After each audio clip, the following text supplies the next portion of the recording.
It's 38 minutes now past the hour of 4 o'clock on Super Talk 99.7. It is Friday, and you know what we do on Fridays at this time?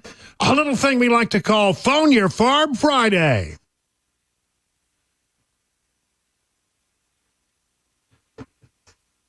That's right, 615-737-9986. Your opportunity to step up on our 100,000-watt soapbox and express yourself within boundaries.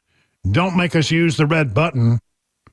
Let's not go there. Okay, maybe you got a bee in your bonnet. Maybe you got a burr in your saddle.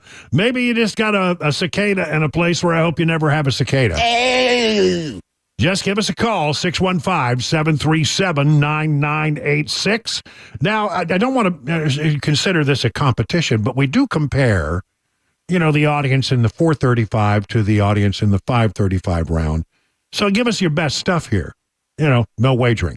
Let's start with Lindsay in Pleasant Shade. Lindsay, good afternoon. You're on with Brian on the drive. What's on your mind, Lindsay? Hey, Brian. It seems that no one's talking about the Covenant shooter anymore, and I do have a bee in my bonnet about, are we ever going to find out what kind of medications this person was on? My brother's death was a direct result of prescribed medications. And I want to know, I know there's like doctor-patient confidentiality, but in these circumstances, are these doctors even going to be questioned? And do you know what's going on with that? Well, I can tell you that there is a lawsuit going on with all the information about the so-called manifesto or the diaries or the writings of that shooter. I do believe, best I can figure, and I'm reading between the lines and some things that people have said, that there is an ongoing investigation. But, it's not. Of course, there'll be no prosecution because the shooter is dead. But there may have been some things that should have been signs that should have been brought to somebody's attention that perhaps were not acted upon. And I think that's where it's headed. Again, I don't know. Again, nothing for sure. And I am sort of reading between the lines and reading some signals that have been sent. So I think that's where it is. Maybe we will get some answers when that revealed. In the meantime, we should have those documents because they could be very telling. Thank you for the call, Lindsay. Jimmy in Shelbyville. Hello, Jimmy. You're on with Brian on the drive. What do you say, Jimmy? Yes, Brian. I was just wondering what is so offensive about the words MAGA to the left? I don't know. Well, as we heard on Capitol Hill last night, the left gets triggered. What now? They get triggered pretty easily. So I don't know. Make America great. It just becomes a code word, and that word triggers them for some reason. That's why I don't wear a red hat. I don't want to get slapped around by somebody. Martin in Manchester. Hey, Martin, you're up with Brian on the drive. What do you say, Martin? Hello, Brian. How you doing? Doing well. What's up? A whole lot. Hey, I was playing on my phone or playing some games, and there was an app that popped up or advertisement. It's called Fake Island Demolish. And what the game was designed was learn how to blow up a building. And it showed like Big Ben and a few other things. That kind of like scared the crap out of me. So it makes me wonder whether or not they're telling somebody how to put explosives in a building. I don't know if you've seen that. But no, I haven't seen it as a game, but gosh, I can't imagine a worse topic for a game. That's very disturbing. But I mean, the fact of the matter is, though, and it's sad that if you go into the internet and ask the right questions, you find yourself in some very dark places, and very dark information is out there. Maybe it's interesting in that when you're on the internet and if you go to certain places, I have a feeling that alerts go off somewhere. So at least you get watched a little more closely. Not always, but I think that does happen. But a game that's teaching bad things to young people, and I don't like it. I'll have to look into it, see if I can find some more about it. Thank you for the call. Very frightening. Aubrey in Murfreesboro. By the way, you got some phone lines open, 615-737-9986. Aubrey in Murfreesboro, what's up? Hey, Brian, I just wanted to call and tell you I did not think I could laugh anymore today because I laughed till I cried this morning coming in with Dan and Johnny B and Ken.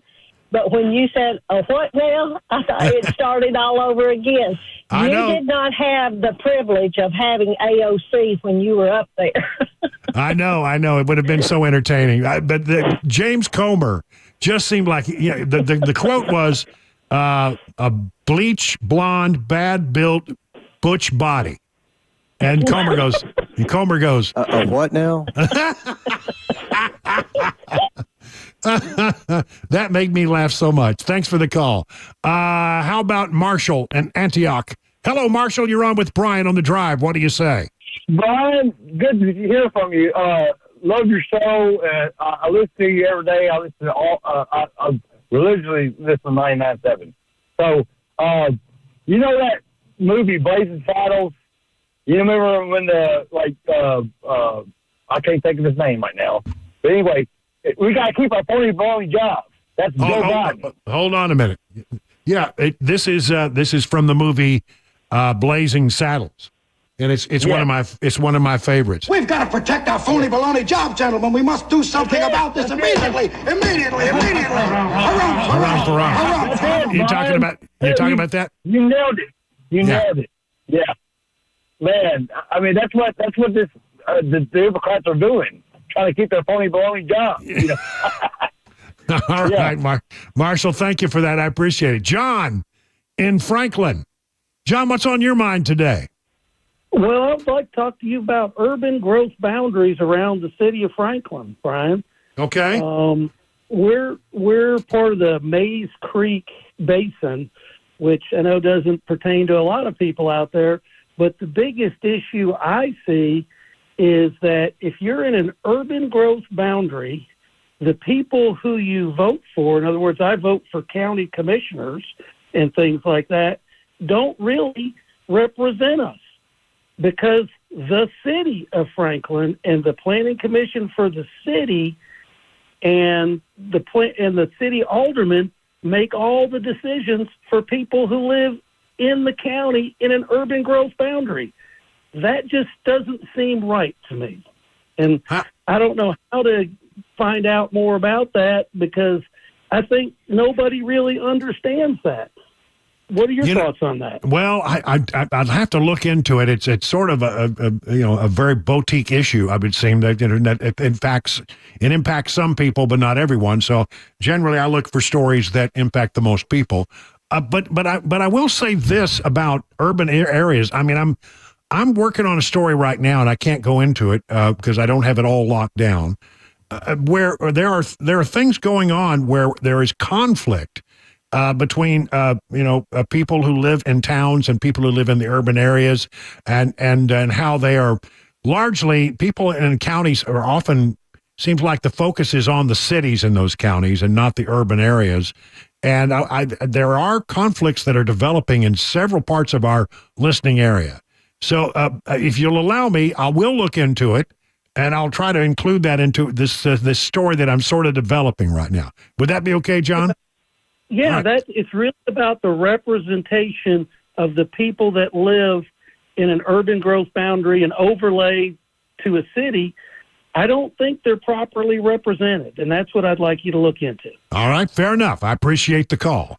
Danny in Lebanon, you're up next today. What's up, Danny? What's on your mind today? Good afternoon, Brian. The other day we were having a discussion about legalizing the marijuana because of Fed changing the scheduled drug and all that. Yeah, from 1 to 3, yeah. Uh-huh.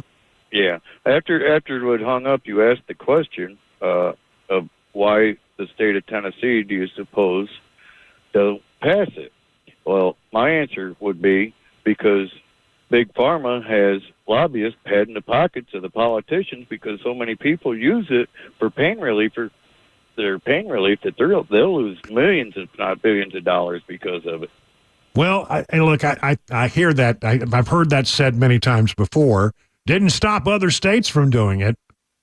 And you would have assumed that if it was Big Pharma that was stopping it here, that Big Pharma would have stopped it in other places as well. But half of the states in the country have some form of legal marijuana, either medical marijuana or full on legal marijuana.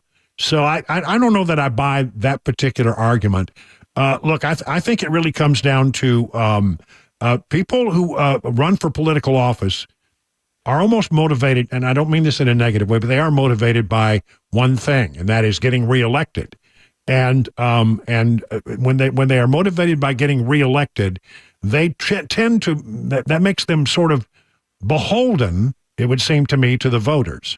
And I think that they are representing people who don't want marijuana legalized.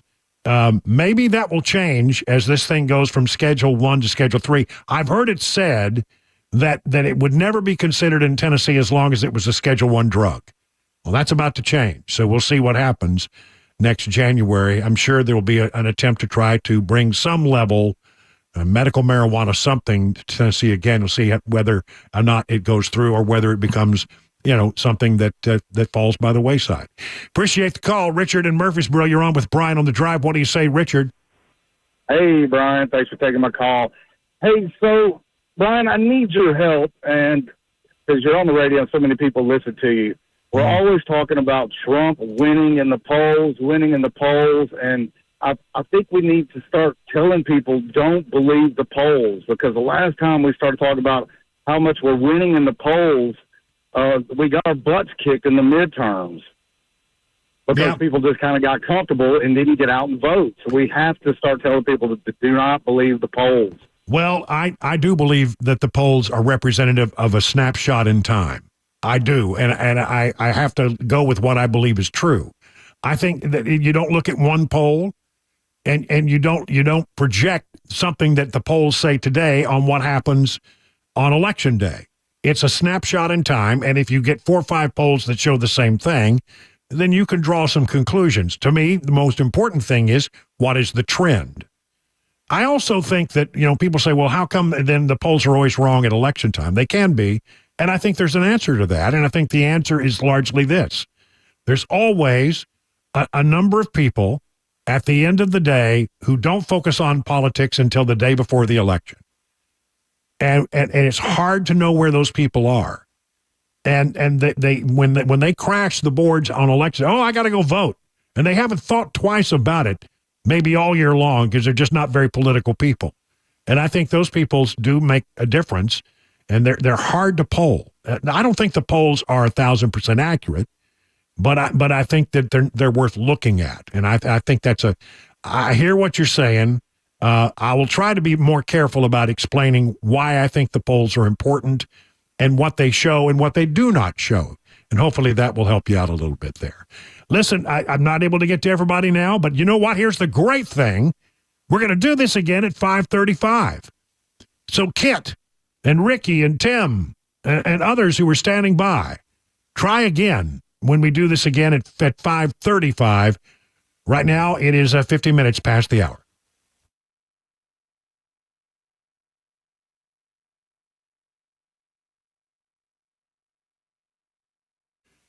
Grace Point Healthcare is the standard for affordable, comprehensive, and convenient medicine.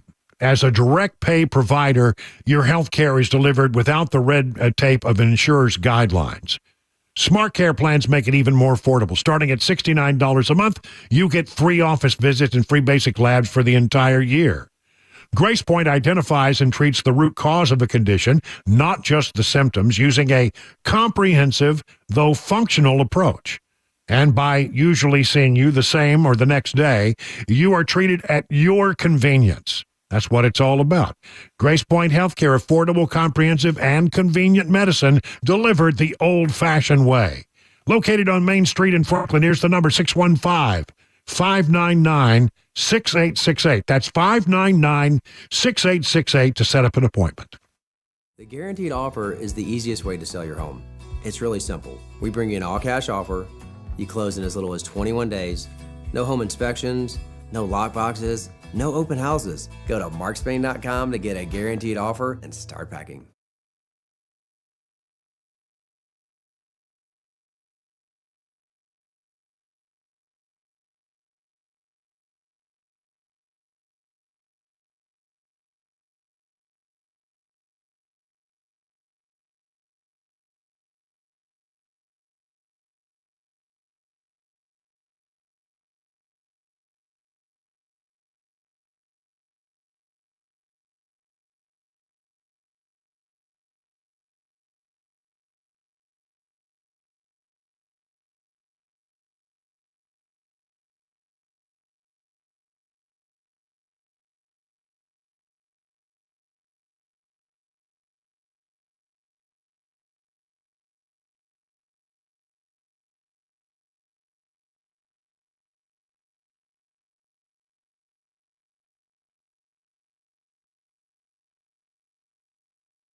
More aid into Israel. An update on a crime story here in Tennessee. Psychedelic mushrooms in California. And an update on 10-year-old Asher Sullivan, who was swept up into a storm drain in last week's severe weather, causing some traumatic brain injuries. Those stories and more at 5 o'clock on Super Talk 99.7 WTN. Back during the pandemic, an unusual thing happened.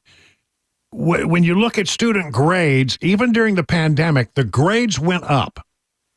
But the ACT tests that were taken by seniors went down. Gradeflation, how it's ruining your child's education. It's coming up next on The Drive in the 5 o'clock hour.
Five o'clock, I'm Mac Morey with your top story. 73 degrees, a cloudy day in Nashville. Possible thunderstorms later on. Traffic and a complete weather forecast in 5 minutes.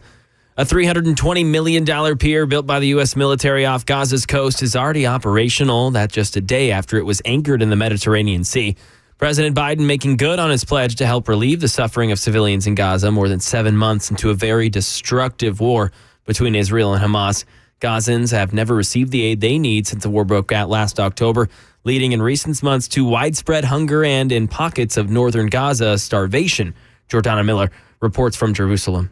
The U.S. military says the first aid trucks rolled across its newly built pier off Gaza's coast, delivering shipments of aid directly into Gaza. Once fully operational, the temporary pier could add 150 trucks of aid a day. That's a boost, but still no substitute for the capacity of the Israeli-controlled land crossings. The U.S. and UN calling on Israel again to reopen the seized Rafah border crossing, warning of fuel and food shortages, but there's no signs that will happen. And an update on a crime story in Tennessee. 51-year-old Anthony Edick was taken into custody Wednesday after reportedly making sexual advances towards two sisters that he used to drive to school every morning. Channel 4's Michael Warwick fills us in. The sisters were on their way to school here at Bass Learning Center in the Nations, and when they got here, they immediately called police. They were using the school transportation service Hop Skip Drive. Police say the girls took a video on their phone of their driver allegedly touching himself. They also showed police the man's picture and his license plate number. Hop Skip Drive tells us it does have certain criteria that its drivers have to meet in order to work for them. The victim's mother pressed charges. He was booked on Wednesday, released yesterday. And a California State Senate committee has killed a bill that would have allowed people 21 and over to consume psychedelic mushrooms. Alex Stone with details. California Governor Gavin Newsom had already vetoed a bill last year that would have decriminalized the possession and personal use of hallucinogens, including psychedelic mushrooms. Now, a Senate committee has stopped another bill that would have allowed adults to consume psychedelic mushrooms under professional supervision. It would not have been allowed for personal use. Supporters of the bill included veterans and first responders for clinical use to treat mental health conditions like anxiety. In Tennessee, 10-year-old Asher Sullivan still fighting for his life after being swept into a storm drain during last week's severe weather outbreak. His father, Dr. James Sullivan, who's also the director of Rutherford County Schools, has said medical professionals diagnosed Asher with an anoxic brain injury rather than a traumatic brain injury, which means it involves damage to all parts of the brain due to a lack of oxygen. His father says they don't expect him to recover. Members of the district have scheduled a prayer vigil for tomorrow at 6 p.m. at the fountains at Gateway along Medical Center Parkway. Kay Martin has stepped into Dr. Sullivan's role as director of schools while he's been in the hospital with his family. That is the latest news. Traffic and weather on the way. I'm Mac Morey, WTN News. Hey, what's up, guys? This is Matt Murphy for Members Nutrition. I want to tell you about the Members Nutrition difference, and I want to encourage you to go over to the Members Nutrition website. Number one, they believe at Members Nutrition that they can sell vitamins and supplements at a lower cost point, and they're doing it every single day at membersnutrition.com. Number two, they want to make these products right here in the United States of America, not from some overseas company, and they do that every single day. I encourage you to go to membersnutrition.com. You'll get 50% off your purchase price at checkout. You don't have to put in any codes. Just go to membersnutrition.com. Once again, membersnutrition.com.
What now? That's it is 7 minutes now past the hour of 5 o'clock. Hour number 3 of the drive on this Friday. Man, am I looking forward to the weekend. We've got a couple more hours to go here. We'll bring you some news and information. And if you missed that unbelievable knockdown drag out in the House of Representatives last night, we're going to get back into that in the 6 p.m. hour, and we'll play it for your dining and dancing pleasure. Oh, my gosh. Have you heard it? I mean, Chris, just back me up on this. It's about the funniest thing you've ever heard come out of Capitol Hill. It's pretty entertaining. It is. No doubt. And I know some people have heard it maybe earlier in the day, but it's worth hearing again. So we'll do that in the 6 p.m. hour. Right now, I want to just say there is a couple of things I just breaking. Americans traveling abroad are being urged to exercise caution worldwide by the State Department. The agency issued a security alert because of the potential for terrorist attacks, demonstrations, or violent actions against U.S. citizens and interests. The Department of State is aware of the increased potential for foreign terrorist organizations-inspired violence against LGBTQI plus persons and events, and advises U.S. citizens overseas to exercise increased caution, the alert says. All we know, but I thought I would pass that on since it is breaking news. You know, Joe Biden doesn't care about the rule of law. Joe Biden doesn't care about the Constitution. He laughs at the Constitution. I mean, the example is how he subverts the process. I mean, the way the process works in this country is, somebody comes up with an idea for a piece of legislation, a bill on Capitol Hill, right? You remember that, from Schoolhouse Rock? I'm just a bill on Capitol Hill. And then, it passes the House. And if it passes the Senate, then it goes to the president, and he can either do one of two things. He can sign it, or he can veto it, and then the process starts over again. But once it becomes a law, the president of the United States, constitutionally, even if it's not a law that he signed into law, another president signed into law, it's the law of the land. And you're obligated to faithfully execute the laws of this country. But he doesn't care about any of that. He does what he wants to, and he even sort of laughs at the fact that he's going against, what the Supreme Court has said on certain things.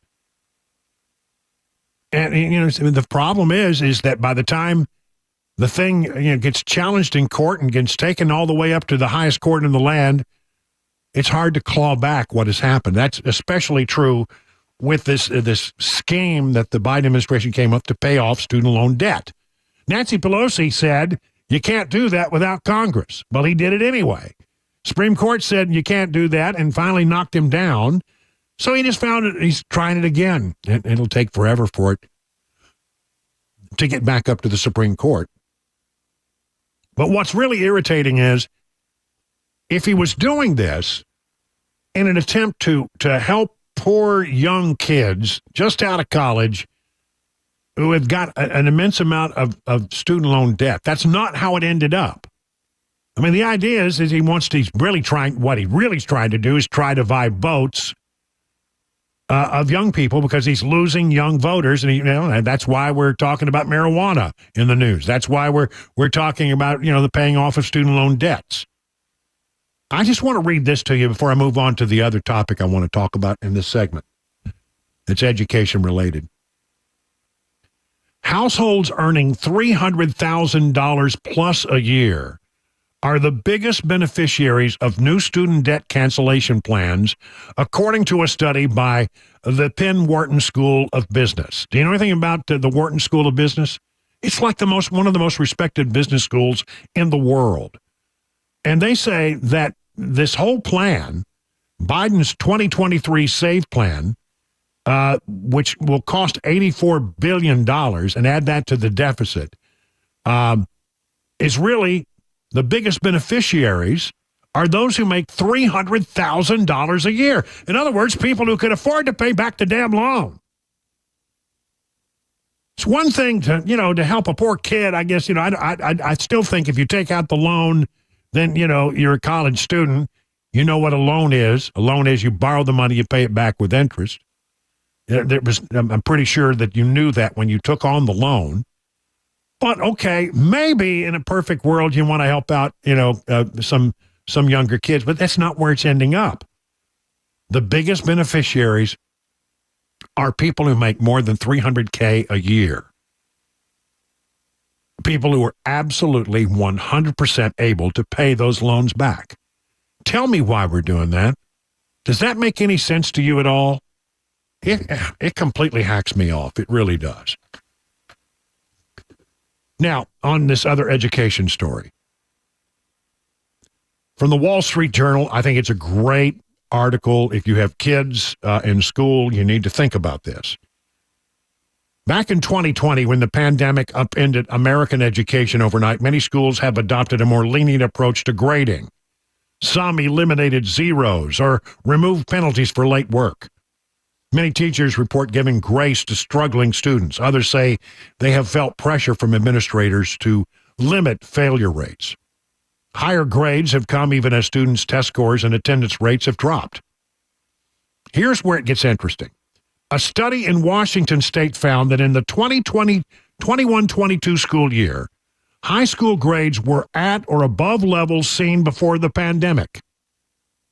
A national analysis of the class of 22 found that among students who took the ACT, high school grades had risen, but ACT scores had dipped. In other words, their report cards looked pretty good, but the ACT scores revealed that they really had not learned the material, suggesting that perhaps there is a thing in play called gradeflation. It's a trend that has sparked a national debate among educators. Some see a lowering of standards, while others see a reasonable response to post-pandemic challenges, and many teachers see both sides. We kept letting the line go further and further, and now we've got to pull it back in, said Nicholas Ferroni, a high school history teacher in New Jersey. He has tightened his grading practices this year, but there is that level of empathy and compassion that I definitely showed a lot more during the pandemic, which still trickles into my teaching and my methods today. After school buildings shut down in March of 2020, failing grades nearly vanished. Teachers and policymakers said this was necessary because it was the pandemic and the chaos, the struggle of some students to access online instruction. Since then, grading practices haven't fully returned to normal, many teachers say. Henry McCain, who taught high school geometry in New Mexico last year, said he felt the need to adjust grading policies because students weren't so far behind. He passed students so long as they tried, even if they hadn't mastered the material. Now he teaches history to students in South Carolina virtually. An aide marks student work, and McCain says grades still tend to be elevated. You have to continue to give them a little bit of grace. You keep pushing people, and they're not going to be successful. I am probably not the best person to talk about this because I was not a very good student in high school. I think my problem was a problem that most kids, not many kids face, in that I was bored out of my gourd, and I think I was bored and I checked out because it didn't challenge me enough. But for a lot of people, it just and boy, they gave me some nice D's. I was an ADD student. I either made an A or a D. That's true. I mean, it really is true. If I liked the subject and the teacher was interesting, I made an A. It kept my attention. And if it didn't keep my attention and it was boring, I made a D. That's really what happened. Now, I went on later to get a master's degree, and I graduated with honors. But back in those days, I wasn't as disciplined as I should have been, and so it wasn't a very good thing. But for most kids out there, we need to be honest with them. And we need to be honest with the parents about these kids. Now, what's going to happen to these kids is, well, I'll tell you what's happened to a lot of them. They're getting to college, and they're finding the instructors in college are finding they can't read, they can't write, and they can't do math. And they have to do remedial classes to catch up to college level work. That's And you're setting your kid up for failure in life. If you tell them each and every step of the way, it's going to be okay. You don't have to try that hard. We understand. You did your best. Here's a nice B. Go on, have a happy life. But you didn't learn anything. That's not the way it is in the real world. In the real world, you got to go out there and you got to do the things that you're supposed to be able to do. You got to produce. You've got to hit your marks. You got to hit your numbers. You got to do all that kind of stuff, or you won't be in business very long. You won't be in the business world very long. Well, then you got to wait a minute. I have to actually perform. I have to know this stuff. Well, when did that start? I think we're really hurting our kids by not making them pay attention and grade them honestly. I tell you, the best story I have out of high school was I had a teacher that I really did enjoy. Her name was Mrs. Hirsch. She taught American history, which was required to graduate from high school. You had to take and pass American history. It was one of the requirements. I love that. I look back at it now, and I was learning a lot, but I wasn't spitting back out the information and was doing poorly on the test, wasn't really doing my homework all that much. Mrs. Hirsch pulled me aside after class one day. I said, "Hello, Miss Hirsch." She said, yeah, Brian, are you aware that you cannot graduate from high school without passing this class? And I said, well, no, I wasn't aware of that. She said, Brian, you're currently not passing this class. I brought that grade up in a hurry. I passed with a B, but I was coming out of a hole, trust me. And I love the fact that she held me accountable and she told me the truth. And I will tell you that, that's what we owe to the kids, not to just give them a mercy C or a mercy B or whatever they're giving them these days, not to pass them on just because, well, we don't want to hurt their little feelings, but to be honest with them, because in the real world, they're not going to cut you that slack. Parents, you got to make sure that your kids are actually doing the work and that they're actually passing these classes. And you need to talk to your teacher about gradeflation. I think it's still going on. After all, principals look pretty good when all the grades are high, right? When you file all your reports, say, well, everybody in my school passed. We didn't have any failures. Well, you look like you're a brilliant principal, don't you? Teachers have figured this out as well. They do well when all the kids are making an A, but did they really earn that A? Or are the teachers playing fast and loose with the rules? Gradeflation. You don't get that in the real world. 20 minutes now past the hour.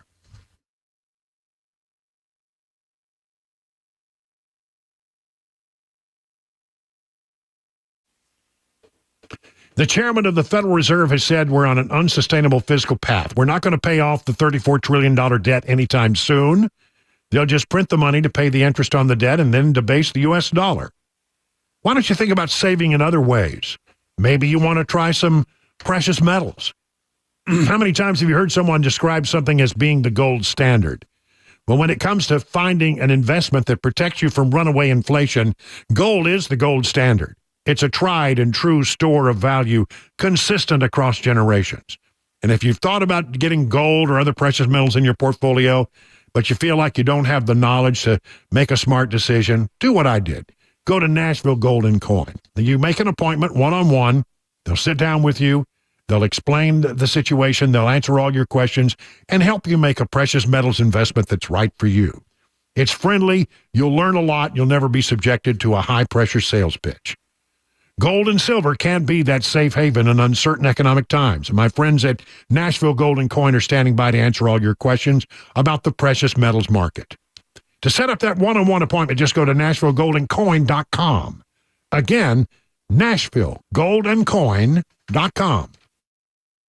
Hey, it's Dan Mandis, and I am so glad that California Closets has fixed my closet catastrophe. After exact measuring and planning, they came over and got to work.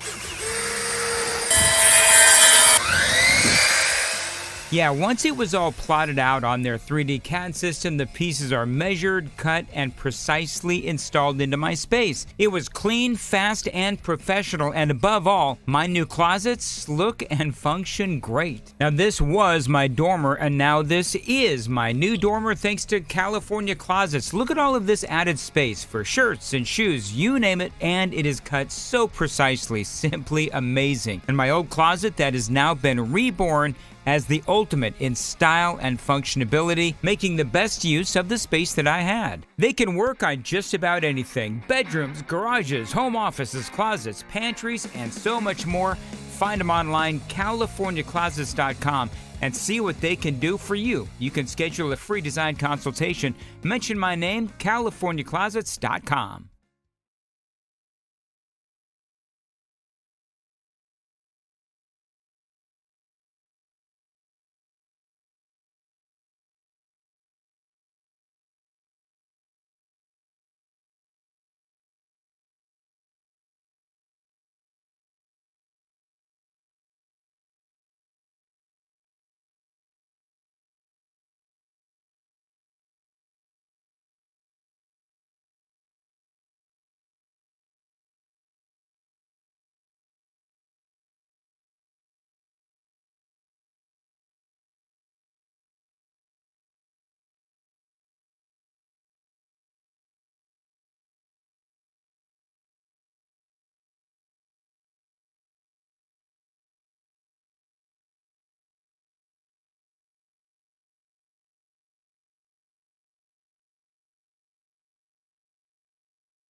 Coming up at 5:30, we let you know about the rain that fell in southeast Texas, some serious severe weather there, a threat at a Tennessee middle school today. And the number one golfer in the world, Scottie Scheffler, had an interesting morning before the PGA Tour, PGA Championship today. 5:30 Super Talk, 99.7 WTN. I say so.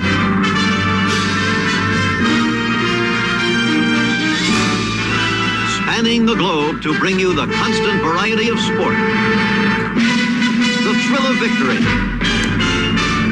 and the agony of defeat. It's time for Mac Maury's wide, wild, wacky, weird, wonderful world of sports. And now, without further ado, the man, the myth, the legend, Mac Maury, ladies and gentlemen. Woo. Hello. Yeah, it's a Friday edition. Yes. Happy Friday. Yeah, so you got good stuff for us here today.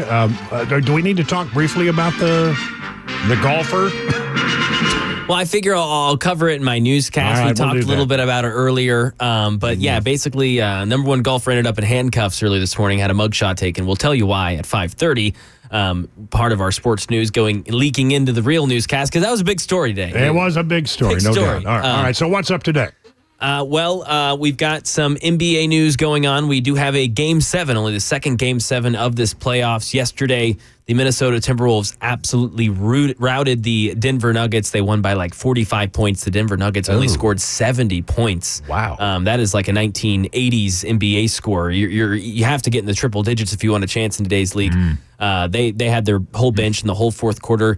It started with Minnesota in the first quarter with a 20-0 run early on in that game. And now the best two words in sports, Game 7, we will get on Sunday between the Minnesota Timberwolves and the second seed reigning champion Denver Nuggets.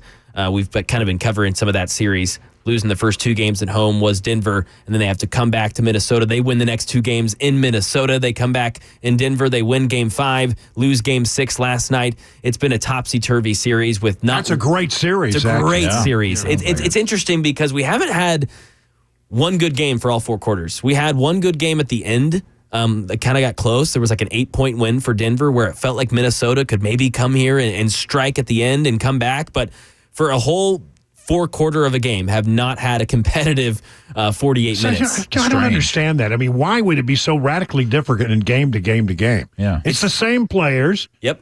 You know, and basically, I mean, you can say, well, the crowd makes it. I don't think that makes that much of a difference. Well, especially when you see the home team losing, the games. Yeah, it's early on. It's really interesting. Strange. What is the dynamic that changes from those games, I wonder? I can't put my finger on it. Well, like last night, Minnesota came out with some serious intensity at home, and I don't think the crowd decides a game ever, Brian, but I will say in Game 3, it felt like, okay, Minnesota won the first 2 games at Denver. This is a young Minnesota team, a Minnesota franchise that hasn't had any real success in their whole history, and they come home and the fans were just on the edge of their seat from the very beginning, and it just was kind of easy to get them to go, wait, what's happening? We're losing now. We're not scoring every bucket. We're not making every 3-point shot. And by the second half, that crowd was crickets. They came prepared last night. They were ready to stay the whole 4 quarters, and they didn't even have to. They won by 40-something points. So that's an interesting series. We have a chance for 2 more Game 7s. Pacers and Knicks play tonight, 8:30 Eastern, and then we've got tomorrow the Thunder and the Mavericks in Game 6. At Dallas. Dallas is up 3-2 in that series. New York up 3-2 in the series that is playing tonight. The story for the Knicks, they're playing 6 guys. They've got major injuries. They're playing 40-plus minutes a night. Just the longevity. How long can you play at this intense level? Jalen Brunson, their point guard, little shifty. I say little. He's 6 feet tall. A shifty guy in the court, just constantly moving. Herky-jerky is the way I describe him. He is, I wouldn't say on pace, but he is now in the top 6 of most 40-point games in a one playoff run. He's got, I think, 5 40-point games in this playoffs. He's carrying the team on his back, and he's going to try to end that series tonight against Indiana. These series have been going on, it seems like, for a long time. Are there more off days now than there used to be? They do some of that. They try and make a game happen every day. So sometimes that means an extra day of rest. Like, for instance, Dallas, the Thunder and the Mavericks, they could be playing tonight. They're going to have an extra day of rest with the travel. The Minnesota and the Denver series, they had a day where they played on like Monday. They didn't play again till Friday. And it's like, I mean, I know you're traveling, but we don't need 3 full days of rest. I mean, it's a lot. These guys are used to playing back-to-backs. But, and then my Boston Celtics, they're sitting there resting, getting ready for the conference semifinals. Just absolutely healthy, ready to go. All right. Well, we'll move on to the news now. It's 5:30 on Super Talk 99.7.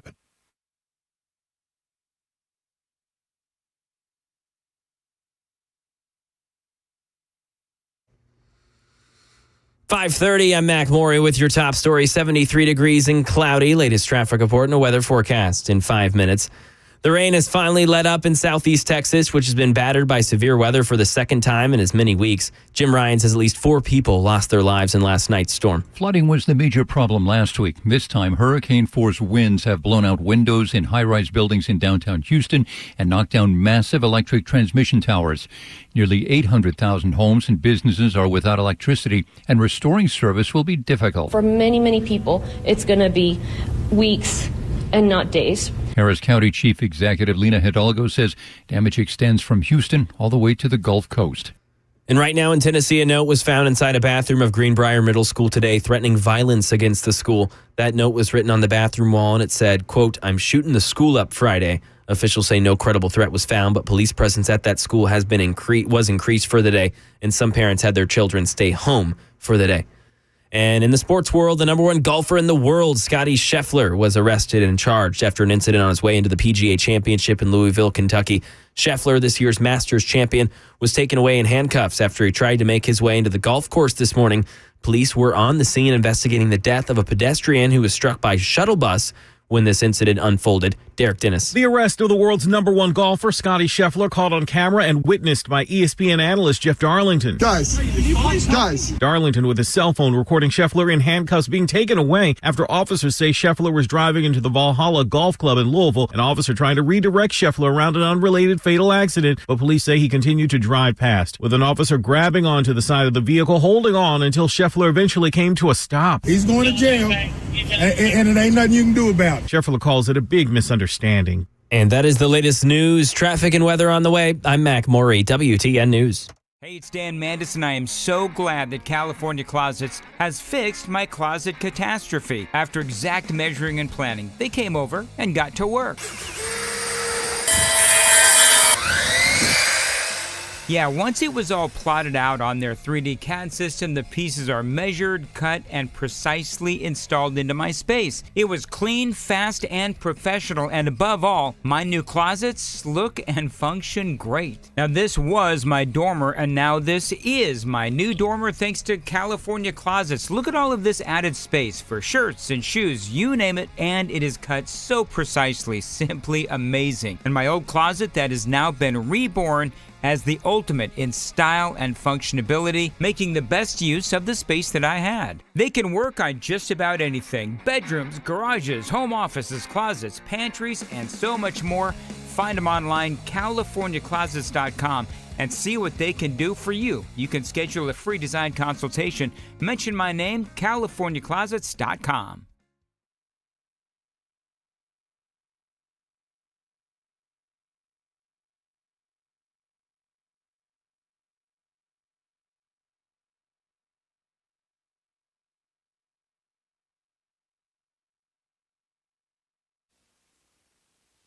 Listen, let the team at Restoration Wellness help you achieve your summer goals. Restoration Wellness Med Spa is the leader in weight loss management in Wilson County. And you know, summer's around the corner. Call the Restoration Wellness team today at 615-470-8124 or visit them at their website, restorationwellnessmedspa.com, to book a consultation. Now, my friends Carly and Jamie will take care of you like you're part of the family. Be part of the 1,000 patients who've already seen life-changing results from the weight loss management program there. Weight loss can increase your energy levels, improve your quality of sleep, and enhance your overall health.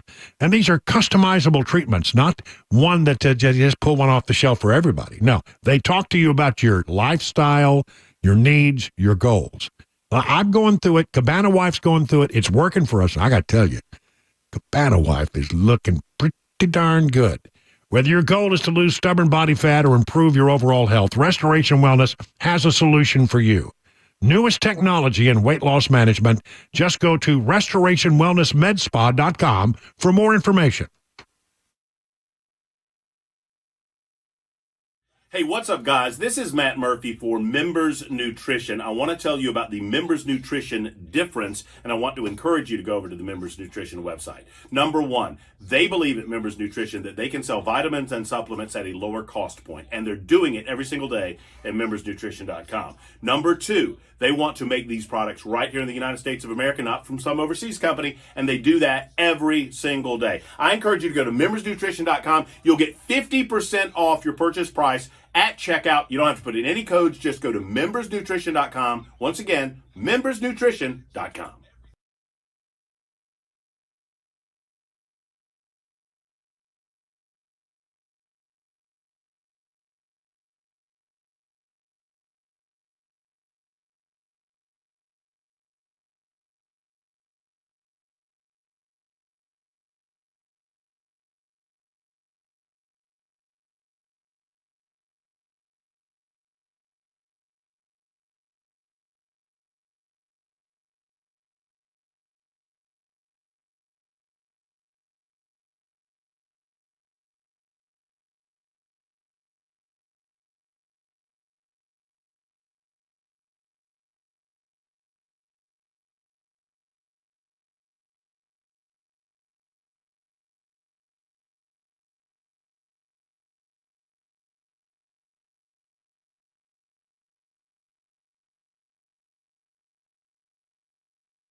38 minutes now past the hour of 5 o'clock on Super Talk. I'm Brian Wilson, and you know what time it is? Time for a little thing we do every Friday at this time called Phone URFARB Friday.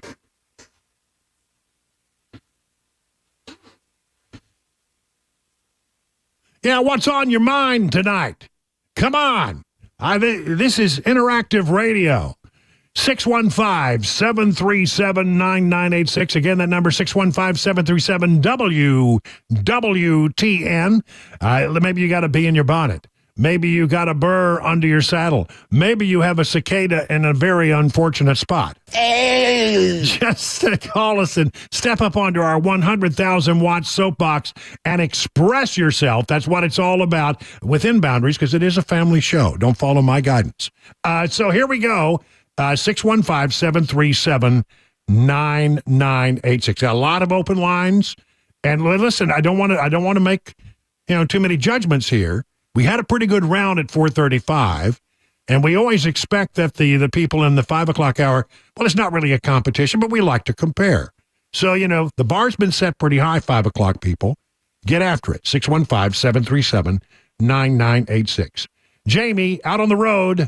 Hello, Jamie. You're on with Brian on the drive. Hey, Brian. How you doing, sir? I'm well. What's on your mind, Jamie? Well, I got a couple things. One's for you and one's for Mac Morey. Okay. With the you talk about polling all the time. You and Dan Mandis love to talk about polling. Yeah.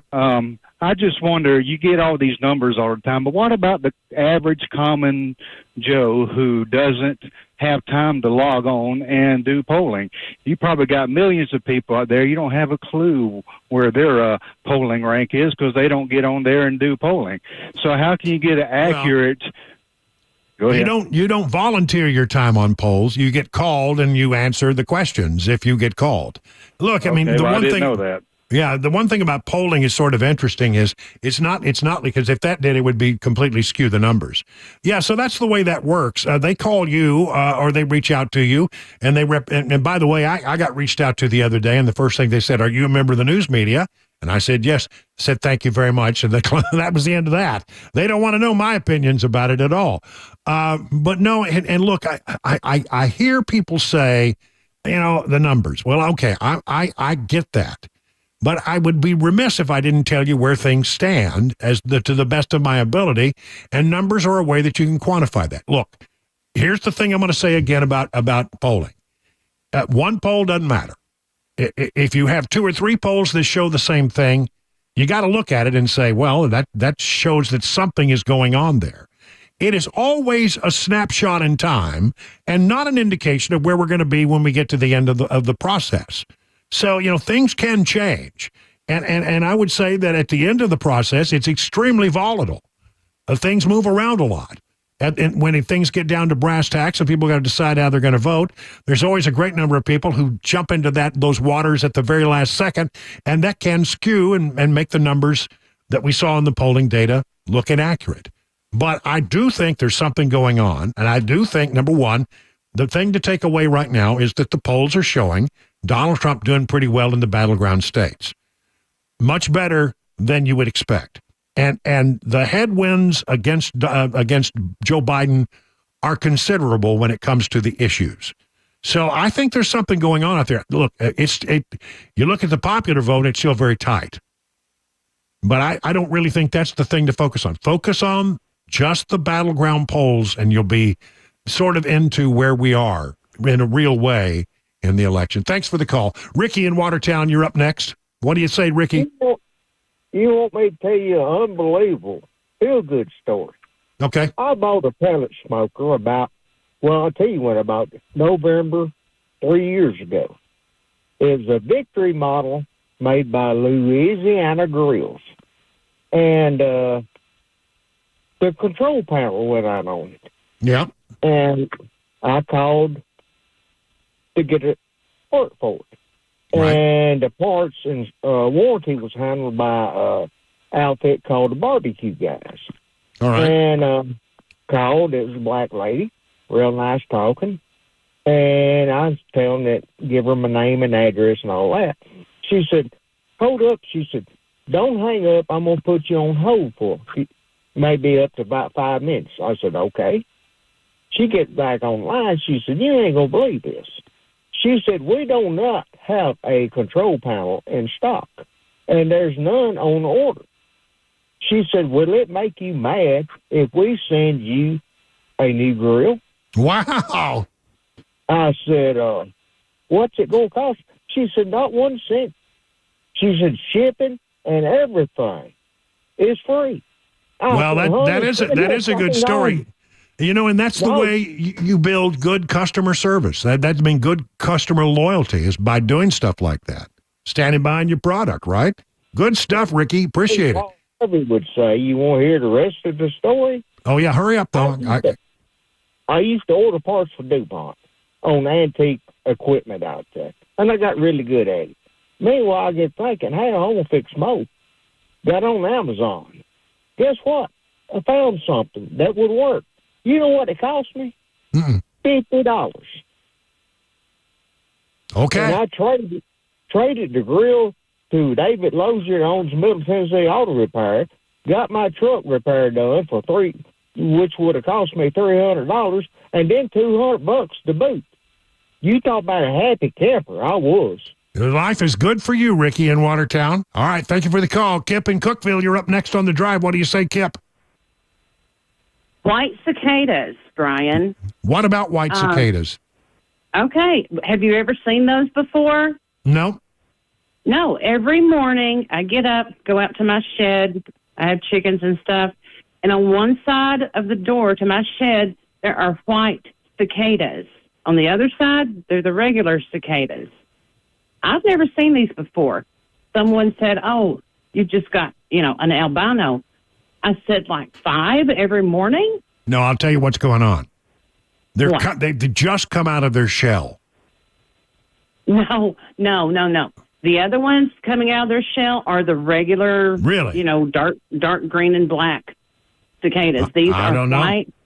Are you taking pictures? Yes. All right. Pictures and videos. I'll put out a request. Anybody know why the cicadas are white? I'll tell you, I don't know about white cicadas, but I got about a zillion of them out in my backyard right now. And most of them are ending up in the pool. Darnell in Franklin, you can't use it because there's too many cicadas in there. Darnell in Franklin, you're up next on the drive. What do you say, Darnell? Hey there. I just had a quick question for you, and I want to get your opinion on what my opinion is.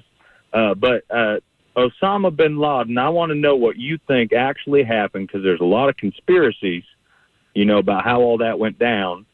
And I think that if we had just had Bill Clinton sit down with him and do what my mommy and daddy made me and my brother do when we fight, then all this could have been avoided. Well, what is the conspiracy that you're talking about? Because I can't keep up with all the conspiracies. There's so many. Well, one of them is that he wasn't really dumped into the ocean, and that he is actually still alive, but held secretly, and I don't know where. Well, I'm pretty sure from the people who carried out that raid, they've made it very clear they killed him. So I take them at their word, and I do believe he was buried at sea because, quite frankly, they didn't want the hassle to go along with what do we do with the body now that we've got it. So they resolved that. They didn't also wanted to have a place where it might become like a place where people would go and mourn him as a martyr. So I think they did the right thing there. And I don't know. That's my theory. But the thing I always remember about Osama bin Laden is when Obama was in the Situation Room, they were getting the briefing about where he was. There was only one man in the room who said you shouldn't go after him. That man was Joe Biden. Universally wrong all the time. How about Tom in Eagleville? Tom, you're on with Brian on the drive. What do you say, Tom? Brian, I was calling about the Schedule 3 marijuana change. Right. Mm-hmm. And my understanding is that a Schedule 1 drug, which is what it used to be, is a very dangerous or addictive drug that has no legitimate medical use. And Schedule 2 and Schedule 3 drugs are potentially dangerous and or addictive drugs that do have a legitimate medical use. Or can my have. comment, yeah. or can't. I think schedule. Well, so my question is that if it's going to be a Schedule III drug, how come a licensed Tennessee physician can't prescribe it? Well, I'm not an expert on the law in this particular area, but I think the state legislature has said no to medical marijuana. But I have also heard it said that might change if it got put to a Schedule III drug. So, look, I mean, it's going to be, by the way, it hasn't happened yet. They have put the official word in. There's a comment period, but it's headed that way. It's going to be a Schedule III drug before long. So I expect that in the next legislature, it'll come up. Now, we've never been able to get the votes for it, but to make it pass. But it is different when it's labeled as a Schedule III drug. It does sort of change things. We'll see. A lot of people want that. A lot of people don't want it. It'll be interesting to see how it plays out in the state of Tennessee. Let's see. I think I'll go to Danny out on the road. Danny, wrap us up here. You're up with Brian on the drive. What do you say? I will do it. Great show as always. Thank you. Question for you. First of all, I'd like to. My question is, why do you think Trump has not picked a VP yet? Do you think he's just a little nervous about any more books that have been written? Or my thoughts are he could have had a VP, out campaigning for him while he's sitting in a ice cold courtroom. I'm just kind of curious. My thought is this: I'm for Sarah Huckabee Sanders because I would just like to see Hillary Clinton's face when it's another Arkansas person that hopefully first female president that's from Arkansas that's not her. They were talking about this morning on the show that it didn't matter to Dan who he picked. It wasn't gonna. But my point is, Trump's not going to run again. So I think the VP is a very important person. I do too. I think it adds very significant choice because you're going to only have 4 years of Trump if he's reelected, and you got to move on. So it's got to be somebody that is acceptable. You get a leg up, you get name ID, you get out there and you work. By the way, there's not much to being a vice president, so you're out there on the road a lot, making friends, building up support. And so, I think it is important. Look, I think he loves the process. He loves the drama. It keeps people interested. It keeps people talking. It keeps people, yapping about him. And so I think he likes that. It's like The Apprentice. All the people that you've heard about are sort of trying out. Some have washed out. And that's also part of the process as well. Throw the names out there. And then see if anything happens when you do so. I've heard a lot of talk more lately by people who are on the inside who seem to have some knowledge of how he likes Marco Rubio and likes Doug Burgum. So that'll be interesting. Some interesting names that we don't talk about much, but maybe under real serious consideration. 51 past the hour now, 5 o'clock.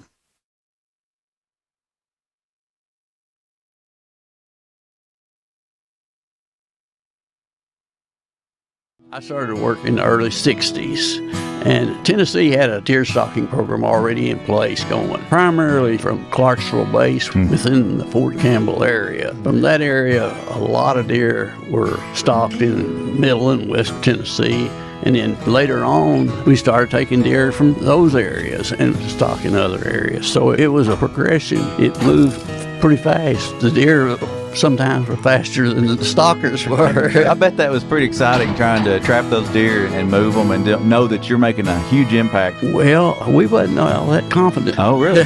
Because a lot of the counties had dog problems. They'd be wanting to dog the deer, and it didn't hold up under that kind of pressure. And we had to go back in and restock. And there was a lot of different types of law enforcement work that had to be done. I hear you. And the officers did a good job. And we talked to a lot of the judges, and they clamped down pretty hard on somebody poaching deer out there. Back then, we only put out 15 or 20 deer. It was critical. In fact, at that time, it could cost you your truck. Yeah. It's an amazing success story. You hear folks saying, well, we didn't see a deer when I was a kid, and now you just have to walk out your back door and you got in a subdivision grazing or driving down the interstate highways or whatever, you see a deer just about every day.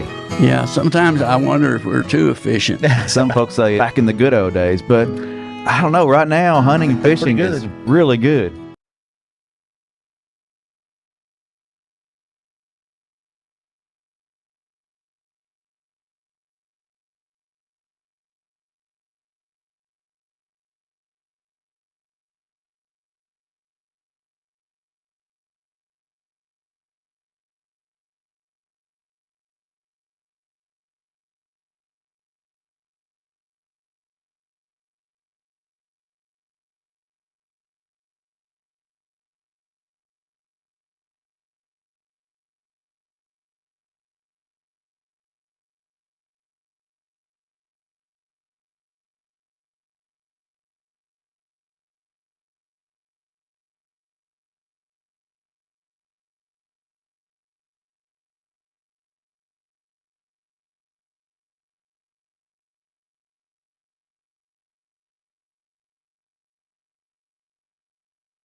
6 o'clock, 6:01 now. I'm Mac Morey with your top story. 73 degrees, possibility for thunderstorms later on this evening.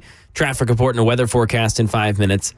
In the Arizona case of several notable names charged in trying to overturn the 2020 election results, attorney John Eastman pleaded not guilty.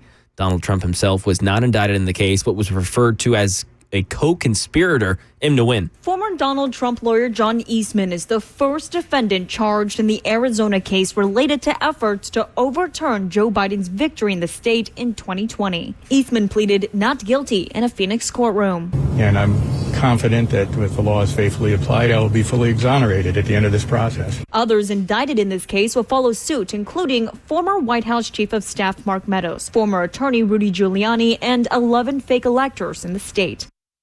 And right now in Tennessee, a note was found inside a bathroom of Greenbrier Middle School today threatening the violence against the school. The note was written on the bathroom wall. It said, quote, "I'm shooting the school up Friday."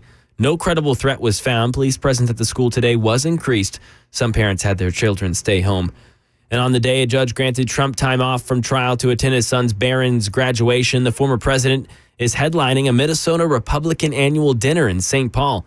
Imna Win again in Washington with more on Trump's whereabouts. Former President Trump campaigning in Minnesota on the day off from his New York hush money trial for a Republican fundraiser in a blue state he argues he can carry in November. It's a state, though, that Joe Biden beat him in 2020 by more than 7 percentage points.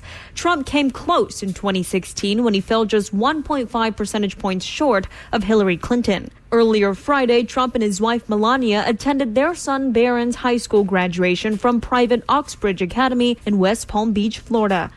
And a new video appears to back up claims of abuse against music mogul Sean Diddy Combs. Here's more from Jason Nathanson. In the surveillance video from a hotel in Los Angeles in 2016, Sean Combs is seen in a towel, beating up his then-girlfriend Cassie Ventura, chasing her down a hallway, throwing her to the floor, kicking her while she's on the ground, dragging her across the hotel hallway, then later throwing a vase at her. The video was obtained by CNN, and it matches allegations of abuse from Ventura that she filed in a lawsuit last year, a suit that was ultimately settled. Combs' team has not commented on the video, but he previously denied the accusations. And if you or someone you know is the victim of domestic violence, you can call the National Domestic Violence Hotline, 1-800-799-SAFE, or text START to 88788. That is the latest news. Traffic and weather on the way. I'm Mac Morey, WTN News.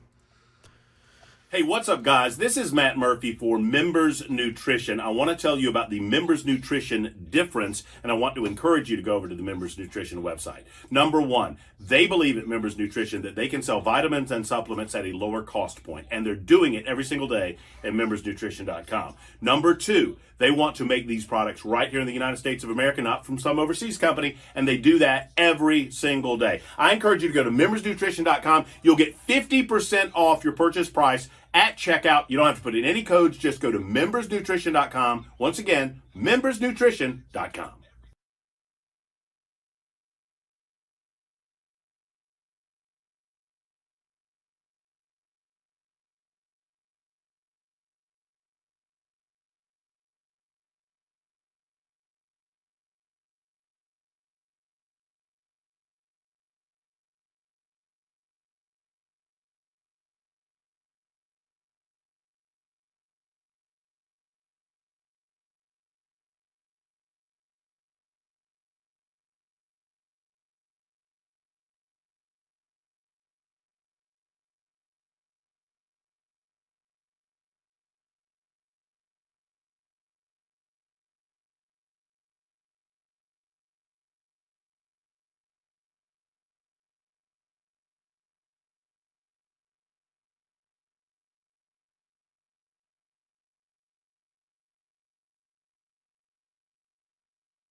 It is 7 minutes past the hour at 6 o'clock. It's the fourth and final hour of the show on Friday. We've got an hour to spend with you, and then we're going to hand it over to Mark Levin after the 7 o'clock news. We got a lot of stuff to cover here. I just want to get this in the record. Wilson was right. I don't understand. There's one. Can I just say this? And I don't mean this as any disrespect, but a lot of times I'm shocked, stunned, and amazed. People, think that I am the answer man. And they're always sending me emails. How, what about this? And where can I learn about this? And what do you know about that? And I don't know. You know who knows? Google. I don't know. Sometimes I do, but if you're asking about, things that are in my area of expertise, which is, the coverage of politics, maybe I do have an answer that is not going to easily be found. Maybe I can give you some analysis, but most questions that I get asked, I'm shocked and amazed. I heard you talk about so-and-so, and I can't find that story. Well, first of all, you should go to URFARB.com because we post all of our source material there every day in our show prep page. But honestly, Google, there's a little thing called search. Google search, or if you don't want to do Google, then you'll go to some other kind of website and you can search out information. So, this woman got on during our last hour. I'm not demeaning her, not diminishing her observation, but she said, we've got white cicadas. Have you ever heard of white cicadas? And I go, well, if this was something that I cared enough to call a radio talk show about, I think I would have gone to the Google machine and Googled it. So I did. I Googled white cicada. While they may look like albino cicadas, the white and fleshy-looking bugs are just young versions of the brood X cicadas. And can they be white? Here's another one. The nymph skin splits open and the mature adult cicada emerges. When it emerges, the cicada appears white. It is only temporary. Once their exoskeleton starts to harden, that's when they turn colors. They get darker. Yeah. Yeah. And she said, well, I said that to her, and she said, no. I see them coming out of their shell, and they're already black. Well, maybe they paused there for a while. I don't know what to tell you. But they do come out of the shell looking white. And so there you go. But again, a lot of people, I don't mind being your answer man. I really am your friend and radio buddy. I want to be helpful to you. But I'm just really amazed at how many times I get asked questions that I find the answer to in about 10 seconds by going to Google. So, or go duck. Or duck go. That's whatever it is. That's Disco Duck's cousin, I think. Disco duck. Go duck. Yeah. Duck go. I'm sorry. It's Friday. I'm a little goofy today. Not as loopy as they were last night in the House of Representatives. Oh, my goodness. First of all, nothing good happens in the House of Representatives after about 7 o'clock anyway. So they're having this hearing, and, like most of the things that go on Capitol Hill these days, it's a gotcha kind of thing. It really, they're trying to decide whether they have the votes to find the Attorney General in contempt for refusing to hand over the Biden tapes from the Robert Hur interview, the one where he geezed and they decided they couldn't charge him for having illegal documents or documents that weren't properly stored, wasn't supposed to have them, national security documents. Well, remember all that? Well, they were trying to do that because the Attorney General won't hand them over. So it's a gotcha vote. It's like, well, it's not going to go anywhere. You might find him in contempt, but, it's never going to, at the end of the day, the Department of Justice is not going to bring a case against the Attorney General, their boss. It's just not going to happen. But sometimes these things are symbolic. But, the Democrats do it, too.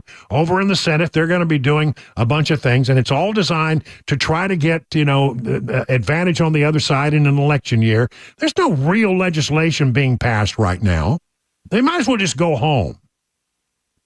So they're working late on a Thursday night, and everybody's about half angry anyway because they like to get out of there early on a Thursday so they can get home for Friday, Saturday, Sunday.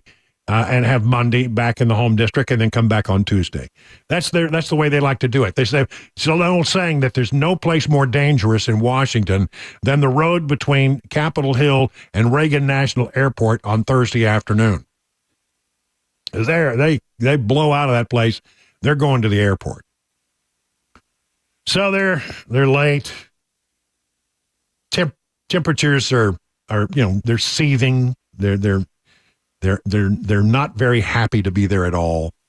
And things absolutely devolve. And it starts with Marjorie Taylor Greene, a freshman member of Congress who has been nothing but trouble as far as I'm concerned, she starts it by throwing some shade in the direction of a representative by the name of Jasmine Crockett of the state of Texas, a Democrat. And here we go, ladies and gentlemen. Hold on. If you haven't heard this, you're in for a rollick. There's going to be a rollicking good time. Well, you the one talking about. I think your fake eyelashes are messing up. No, ain't nothing. Hold on. Oh, so she made fun of her fake eyelashes. And you hear? Oh, wait! You hear the gavel? That's out of line. That's out of line. Oh, it's only now just beginning, ladies and gentlemen. Hold on. Order. Mr. Chairman, that's beneath even the order of your committee. Order. How dare you attack the physical appearance of another person? That's AOC wading into the fray. AOC attacking Marjorie Taylor Greene, saying, "How dare you talk about the appearance of another member?" Are your feelings hurt? Her words down. Aww. Oh, girl, baby girl. Oh, really? Don't even play, baby girl. We are gonna move, and we're gonna take your words down. Thank you very much. Okay. Oh, baby girl. Don't you? You can see her just almost wagging her finger as she says it. I mean, this is turning into the Real Housewives of D.C. Ms. Greene agrees to strike her words. I believe she's apologized. No. Perry, okay, hold on. Then after Mr. Perry's going to be recognized, then Ms. Greene I'm not apologizing. Well, then you're reserve the right to object. I am not apologizing. Now let's go. Come on, guys. That's James Comer. He's the chairman. Why don't you debate me? Mr. Chairman, the minority. It's pretty self-evident. You're not. Yeah, you're not. Out of order. You don't have enough intelligence. Chair recognizes. Oh, she didn't say that, did she? Didn't say that, did she? You don't have enough intelligence. There's almost like everybody. There's sort of a gasp in the room that she said it, and then there's an outcry. Mr. Perry. Okay, move to strike the. I move to strike the lady's words. I move to strike the lady's words again. That's two requests to strike. Oh, they cannot take the words. There's another motion to strike her words again. Please get your members under here's control. The correct. Ms. Greene, do you agree to unanimous consent to strike your words? I repeat again for the second time. Yes, I'll strike my words, but I'm not apologizing. Without objection. Ms. Greene. This is almost like a couple of 5-year-olds. Well, I'm not sorry. I'll say I'm sorry, but I'm not sorry. I'll take those words back, but I'm not apologizing. You got their lower lip stuck out. Chair, point of order. I'm just curious. Oh, now this is Jasmine Crockett. Now things have sort of calmed down for a moment. I've edited this for time because this went on a lot longer. Things started to calm down for a moment. Then Jasmine Crockett, who was the person who was attacked because of her eyelashes, she asked a parliamentary inquiry. Except it's really not a parliamentary inquiry. It's a passive-aggressive jab at Marjorie Taylor Greene. It's about to get interesting, folks. Hold on. Just to better understand your ruling, if someone on this committee then starts talking about somebody's bleach blonde, bad-built butch body, that would not be engaging in personalities, correct? A what now? Oh, God. James Comer goes, a what now? That's my favorite part of the whole thing is James Comer, like, you hear, it's like a cartoon character. A what now? A what now? Reminds me of that scene from My Cousin Vinny. To what? Did you say utes? Yeah, 2 utes. What is a ute? A what now? A what now? Oh, let's go back. That's just too good. Let's play that part over again. I'm just curious, just to better understand your ruling. If someone on this committee then starts talking about somebody's bleach blonde, bad-built butch body, that would not be engaging in personalities, correct? A what now? Just to get the quote right, it is a bleach blonde, bad built, butch body. She's talking about Marjorie Taylor Greene. Chairman, I make a motion to strike those words. I don't think that's Hold on. part of I'm trying to find clarification. Coleman, I don't think that was a parliamentary inquiry at all. What are you talking about? That wasn't no parliamentary inquiry. Chairman, I make a motion to strike those words. I don't think that's Hold on. part of I'm trying to find clarification on what qualifies. Chairman, motion to strike those I had no idea words. what you just said. We're not gonna do this. Look, you guys earlier literally just You just voted to do it. Y'all did it first, so you don't have to voted to do it. Order. I'm trying to get clarification. Look at calm down. No, because this is what y'all do. So I'm trying to get Miss clarification. Crockett, you're not recognized. Miss Crockett. I can't hear you with your yelling. You don't want calm me to down. Be, Can you please calm down? Don't tell me to calm down. Never in the history of calm down has calm down ever worked. Don't tell me to calm down. Don't tell me to calm down. Oh, my God. You with your yelling. You don't want calm me to down. Be, Can you please calm down? Don't tell me to calm down. Calm down. Because y'all talk noise, and then You're out of control. Because if I Look, Chairman, can we send out talk her, y'all gonna have a problem. Mr. Chairman. All right, Chair. Okay. Order. Chair now recognizes. It's too late. There was no chance of order. They eventually did, by the way, get back to business, and they did, find, at least this committee voted to find the Attorney General in contempt. And again, it's going nowhere. I don't know why we're even bothering at this point. But, I mean, this is insane. I said it earlier, I'll say it again. I spent on and off in different jobs that I had about 12 years covering Capitol Hill. 12 years. I have been to hundreds. I think maybe it would not be a stretch to say more than 1,000 congressional hearings in my career. Probably more than that. And I have never seen anything like. I mean, I've seen contentious hearings. I've seen it where people had to be gavelled out of order. I've seen tempers flare, but I've never seen an all-out cat fight like it. It really is more like an episode of The Real Housewives than it is of anything that should be going on Capitol Hill. I know that there are many of you out there who think Marjorie Taylor Greene is great. I am not among them. I think she is just a walking disaster, quite frankly. Let's talk about what an elected official is supposed to do. They're supposed to go up there and represent you, and to make sure that your viewpoint gets carried into a debate about the issues of our day. And what this has turned into is just a free-for-all. Now, a long time, decorum has been on the decline in the House and in the Senate. In the Senate, they're a little different. They will couch their language very carefully. Well, the esteemed gentleman from the state of Alabama will recall, and they always treat it that way. And not in the House is a bit more feisty. Always has been. The history of fights on the floor of the House. There are many incidents that there's a rule in place in the House of Representatives that you can't go onto the floor of the House without special permission with a cane. And because they used to cane each other in fights. They would just whip out a cane and just start beating up on each other.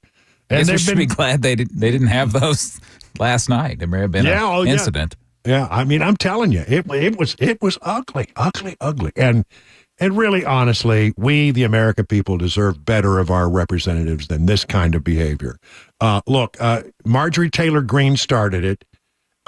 Jasmine Crockett took her shot, and AOC, who just loves to get in the middle of everything. I thought it was interesting. Lauren Boebert, who's normally she's one of the problem children up on Capitol Hill all the time. She's just looking at it like she's just doing the sign of the cross during all of this. So I don't think it bode well.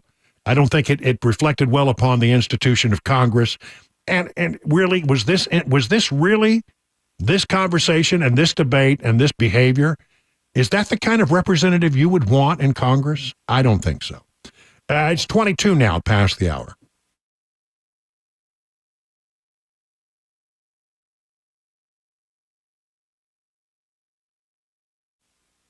You know, the company you've trusted for 30 years in your crawl space is now offering mold treatment and $500 off any mold growth solution. That's through June 30th. The most trusted, most experienced crawl space repair company in Middle Tennessee and Southern Kentucky is United Structural Systems. Chartered by the state of Tennessee in microbial growth with a certified team that locates mold in the crawl space and offers a lasting solution. Listen, if you got mold in your house, you got a problem. Breathe easier with U.S. mold treatment and turn your crawl space into a healthy space. With $500 off on the proprietary USS 3-step RTE process. Listen, remove, treat, and encap.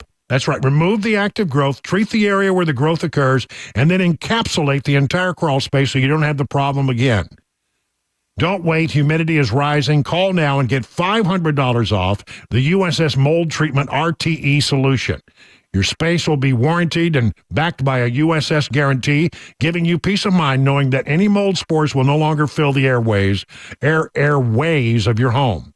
USS is here to help for all your foundation and waterproofing needs. Here is how you get a hold of them, 615-488-7855, or go online at ussTN.com. Hey, what's up, guys? This is Matt Murphy for Members Nutrition. I want to tell you about the Members Nutrition difference, and I want to encourage you to go over to the Members Nutrition website. Number one, they believe at Members Nutrition that they can sell vitamins and supplements at a lower cost point, and they're doing it every single day at membersnutrition.com. Number two, they want to make these products right here in the United States. The guaranteed offer is the easiest way to sell your home. It's really simple. We bring you an all-cash offer. You close in as little as 21 days. No home inspections, no lock boxes, no open houses. Go to markspain.com to get a guaranteed offer and start packing.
It's 27 minutes now past the hour of 6 o'clock.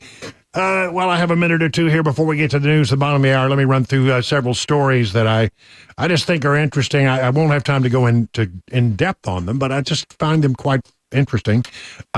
This story out of Quantico, Virginia, where they have the FBI base, but of course a Marine base as well.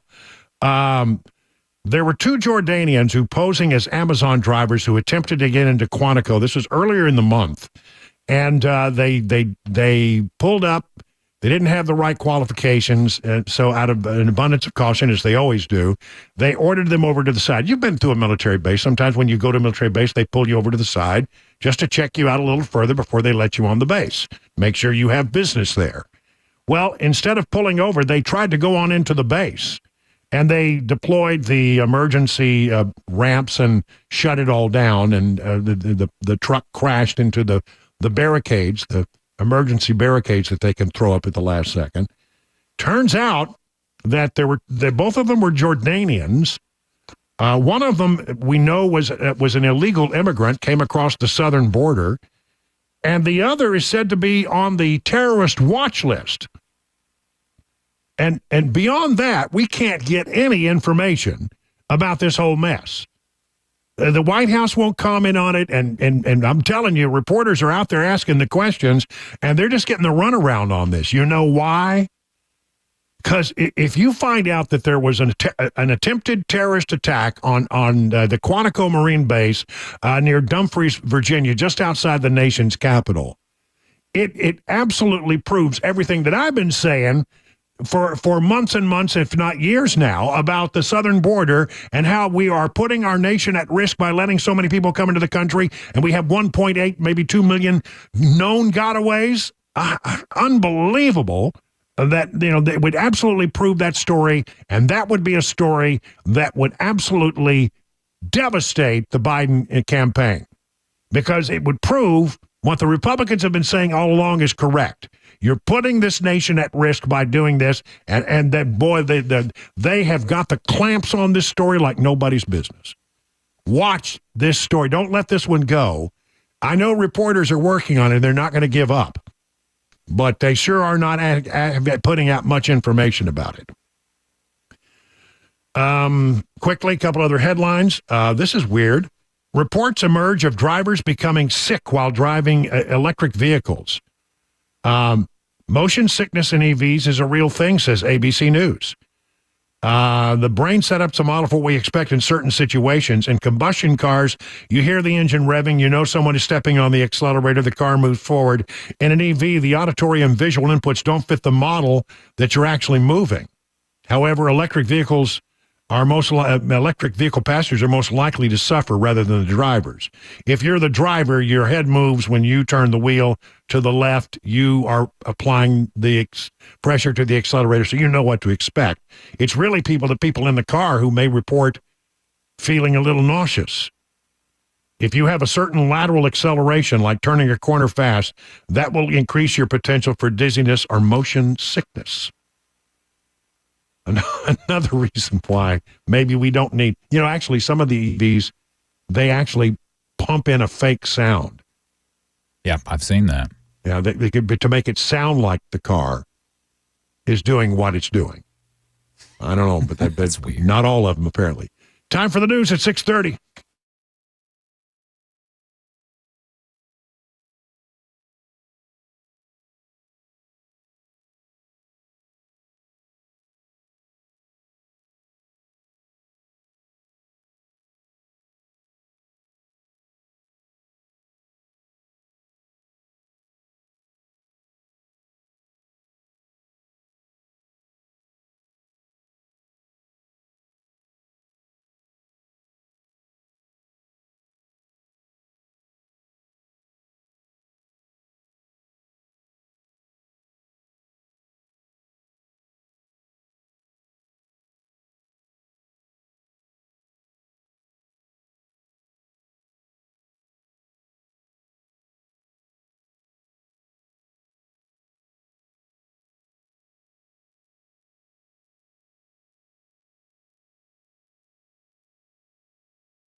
Well, we're just with you for about another 22 minutes before we hand it over to Mark Levin after the news at 7.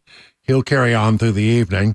The Trump trial that's been going on in New York City, the Alvin Bragg trial, this is a documents case largely, and I don't think that the lawyers have proved, the prosecutors have not proved the case against Donald Trump. I don't think they're going to get a conviction on that, and I'll tell you why. But even if they don't get a conviction, the Democrats have won to some degree here, because what have they done? They've kept Donald Trump tied up in a courtroom for what, 19? We're not done yet. 19 days so far, when he could have been out on the campaign trail. That's a lot of what this was. This is not a real valid case to begin with. Everybody always thought it was a very weak case. An attempt to try to bring up a bunch of old garbage about Donald Trump that we all have heard before. It's not going to change anybody's mind. But they did keep him off the campaign trail. They've been successful in that regard. Their star witness is a guy named Michael Cohen, who was a fixer, an attorney for Donald Trump at some point. And look, he's a pathological liar. He has a real trouble telling the truth. And he tried to pull a fast one in this particular case. And yesterday, if you haven't heard the details, you need to pay attention, because this case has fallen apart, and it looks like they have caught him on the stand under oath telling a whopper of a lie. Let me see if I can set this up for you, because the real element that the prosecutors had built their case around was a phone call that Michael Cohen was said to have made to a guy named Keith Schiller. Now, Keith Schiller is sort of like Donald Trump's right-hand security guy. Right? If you needed to get a hold of Donald Trump, you didn't call Donald Trump out in the field. You called his security guy, and if the Donald was available, then he would hand you the cell phone, right? So that's the way you got a hold of Donald Trump most of the time. And if you had his security guy's number, you had access to Donald Trump. So on the stand, Michael Cohen has said that I called this number, and it was in this phone conversation that I laid out in no uncertain terms to Donald Trump everything about Stormy Daniels and the payment plan and all that. That's when I told him. Turns out there's a lot of evidence that that's a bald-faced freaking lie is what it is. The defense team got the text messages from Michael Cohen's phone before and after that phone call. And it seemed that the phone call was aimed at a whole different kind of conversation. He was getting sort of nuisance calls from a 14-year-old kid. I know, this is like high school stuff. And he was wondering, how in the world can I get this kid to stop? And he thought, well, I'll ask a security guy who would know that. I'll call Keith. And so he called Keith and apparently had a conversation about that. The text messages between him and Schiller, both before and after, were about this one topic, a 14-year-old kid who was giving him trouble. And he wanted to figure out, what can I do to make this kid stop harassing me on the phone? That's what it was about. But that's not what he testified that the call was about. He said it was about, that's when I told the Donald all about this. So when he started laying this all out, they called him on it and said, well, hold on a minute. That phone call didn't have anything to do with you talking to Donald Trump about Stormy Daniels. It had to do with this 14-year-old who was giving you trouble, wasn't it? And he said, well, he stutters and stammers and stumbles around, and then finally says, well, I talked to him about both. It was a 90-second phone call. How do you have 90 seconds goes by pretty quick. Just try being in talk radio. You'll find out how quick it goes by. And so, I mean, he talked about two very complex issues in 90 seconds. One with the guy, the security guy, and one with Donald Trump. No, it's very clear that Michael Cohen forgot what the conversation was really about, and he made up this whole story about how that's when I told Donald Trump the truth.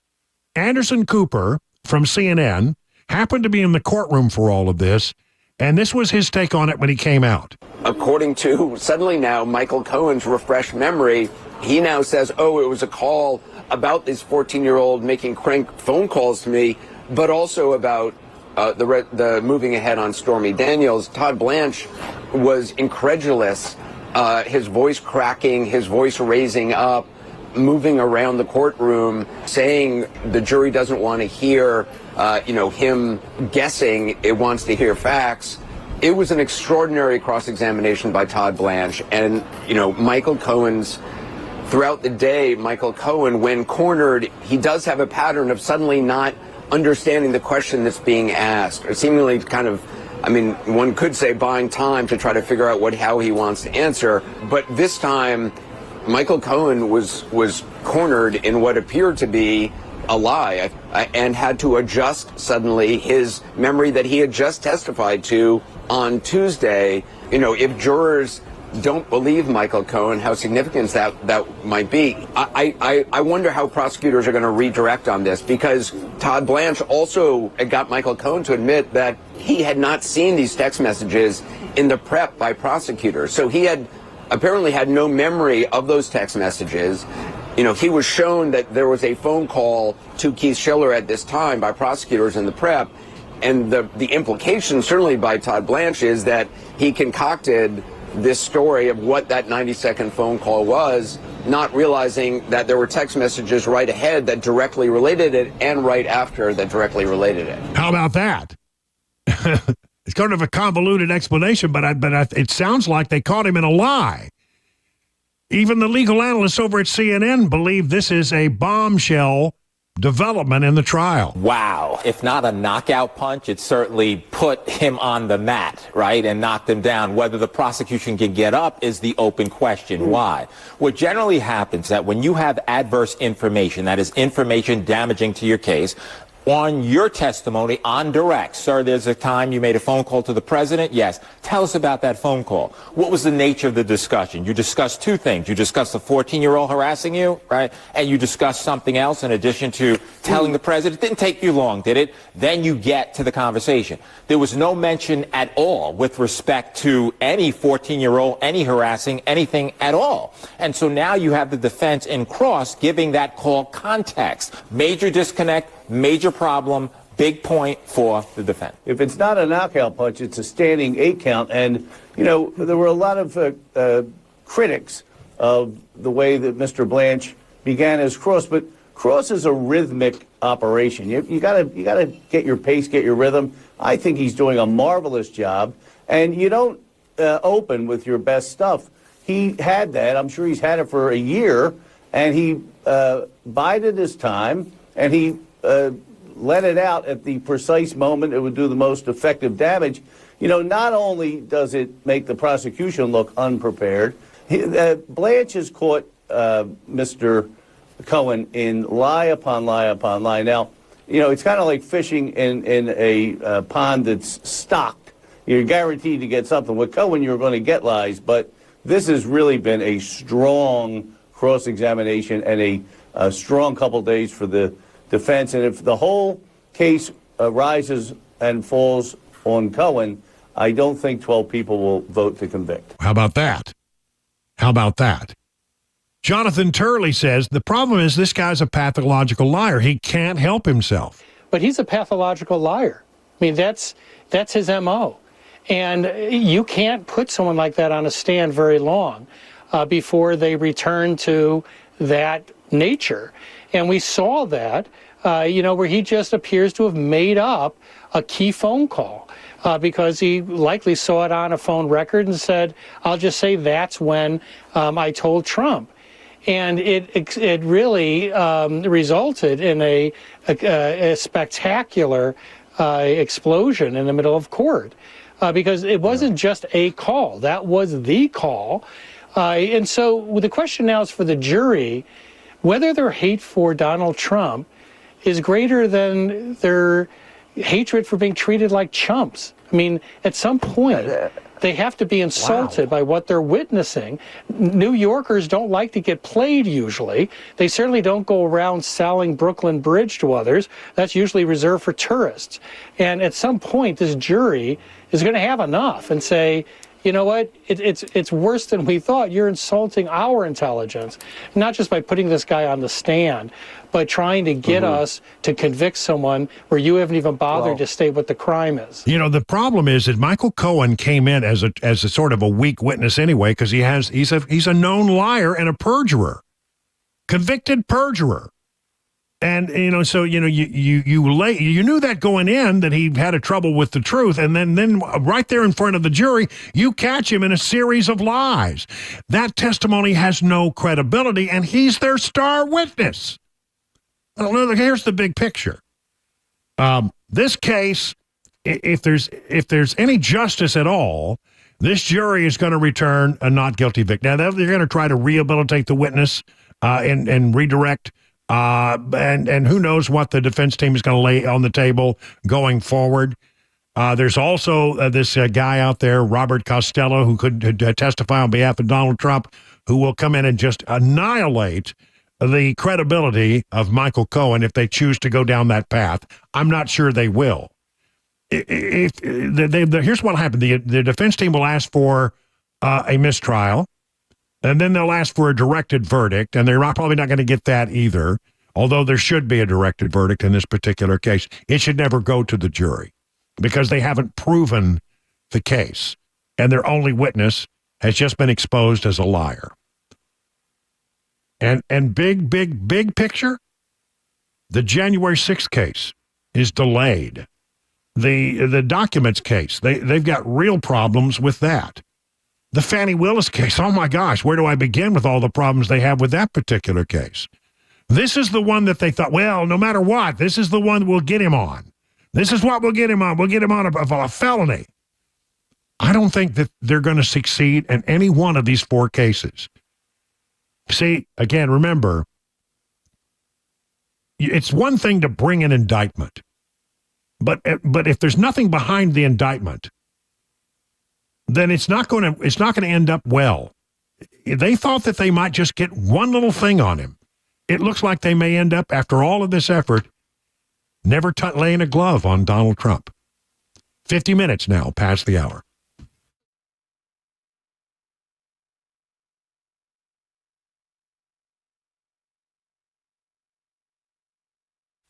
You know, the folks at Busy Bee, if you've got a situation with your air conditioning or your heating or whatever it is, or your plumbing especially, they're the people you want to call. And the way that you make sure your systems work all the time is you become a member of the Beehive Club. Now, it starts at $99, and for that you'll receive 3 annual tune-ups, one aimed at heating, one aimed at cooling, one aimed at plumbing. This is preventative maintenance. 10% discount on repairs. Priority front-of-the-line service. You get $100 annual accrued replacement credit with a maximum of $1,000, so you can start to put money into the pot so that you'll have sort of some credit in the system if you need to do a big repair. No overtime or holiday fees, exclusive Beehive membership promotions. Now, if you have a big project, let's say you need to replace your HVAC, no interest if paid in full within 15 months on approved credit. Plumbing projects, it goes as long as 18 months. Busy Bee is your plumbing, heating, and cooling, your official Root Pro partner. For satisfaction guaranteed, call Busy Bee Plumbing, Heating, and Cooling at 615-775-7833, online at busybeehvac.com. Hey, what's up, guys? This is Matt Murphy for Members Nutrition. I want to tell you about the Members Nutrition difference, and I want to encourage you to go over to the Members Nutrition website. Number one, they believe at Members Nutrition that they can sell vitamins and supplements at a lower cost point, and they're doing it every single day at membersnutrition.com. Number two, they want to make these products right here in the United States of America, not from some overseas company, and they do that every single day. I encourage you to go to membersnutrition.com. You'll get 50% off your purchase price at checkout. You don't have to put in any codes. Just go to membersnutrition.com. Once again, membersnutrition.com.